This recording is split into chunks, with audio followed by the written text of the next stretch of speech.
Welcome. If you want to add events to calendar in your Alcatel 3X 2019, for the first you have to enter the Google folder, then click on the calendar application. If you are opening it for the first time, you have to click on this arrow 2 times, then click on the got it, then just click on this switcher right here and choose the event, but you can also set the goal, reminder, whatever you want.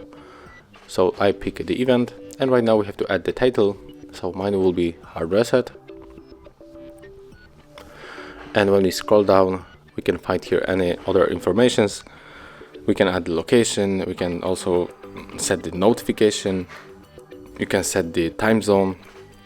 If you do everything, just click on the save button right here in the right upper corner. And as you can see, here is our event. So thank you guys for watching.